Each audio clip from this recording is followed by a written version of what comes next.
Why don't you tell us who you are and tell us a little bit about yourself? I'm Bob Coolman. I am a bivocational Methodist pastor from Valparaiso, Indiana. I'm also a builder and developer there, but I'm a native of right down the road.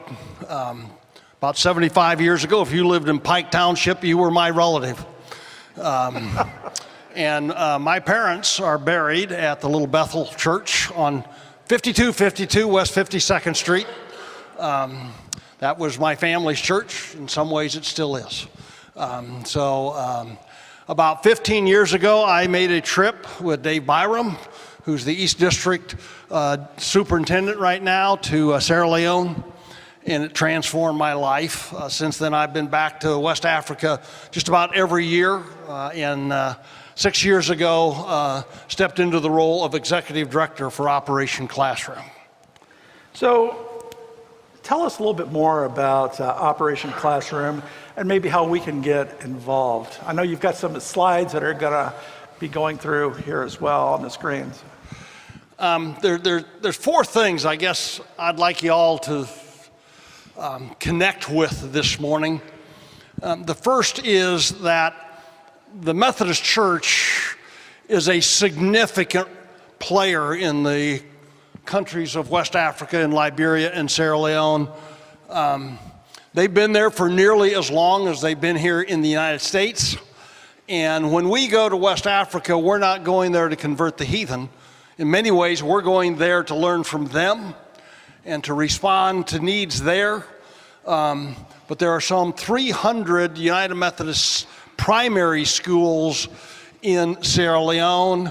I'm going to talk primarily about Sierra Leone this morning, but Operation Classroom is both in Sierra Leone and Liberia.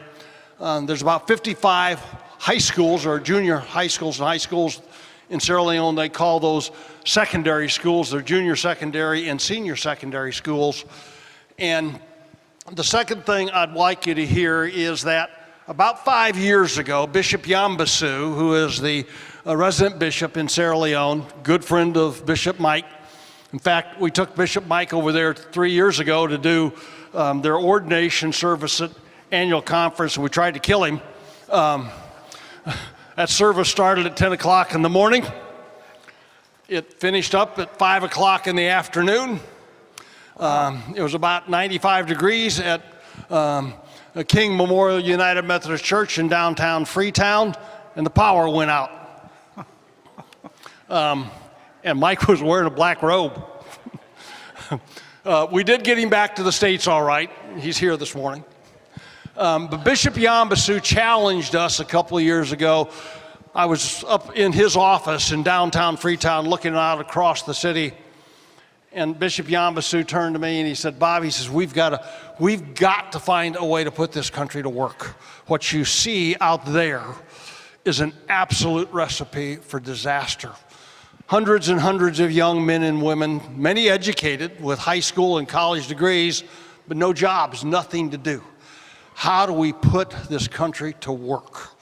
This is a country that's very tribal in nature, and so there's no history or culture of entrepreneurialism. And out of those conversations, we began to talk about the development of a program called an Enterprise Academy, a way that we could engage with our partners in Sierra Leone to help shift paradigms and help young men and women gain the background, education, and perspective that they would need to think differently and to think entrepreneurially, to think about ways that they could engage in their culture, because we can't tell them how to do it. They got to figure it out themselves, but we can help provide the education. And it was out of those conversations that this concept of developing an enterprise academy came. And it was just kind of a God thing that there was actually a campus that had been abandoned during the civil wars of 92 to 2002 that hadn't been actually sacked by the rebels. Most of the buildings were still there and were actually in relatively good shape. And so what we are looking to be able to do is to completely renovate the Tayama campus and be able to begin in the fall of 2019 with an Enterprise Academy that teaches young men and women to think differently. A lot of the pictures you're seeing here are pictures that were taken this last November. We had a team of 16. Most of us stayed right at the guest house, which we've renovated on the Tayama campus. You're going to see pictures here, just incredible pictures of young men and women. And if any of you want to go with me this November, the invitation's open. We'll be taking a team back to Tayama, and it is an incredible experience. It'll be the journey of your lifetime. It was the journey of mine when I first went. And I'll promise you that you'll never experience anything like it. Bob, we can really hear the passion in your voice about this project. Is there anything that you want this congregation to know specifically about that project? Maybe a way that we can help, maybe a way that, or maybe tell us even how our monies might benefit. He wants to know if there's a way you can help, right? You heard me say we're trying to raise about $1 million to renovate the campus, initiate the program, develop the curriculum, working with our partnership there. One of the really cool things about the partnership is all that the Methodist Church in Sierra Leone is contributing to this project. Not just the campus, but the connection that we have with all those junior secondary schools that give us the opportunity to find the kind of students who have grit that we're looking for, who can really benefit from the kind of education.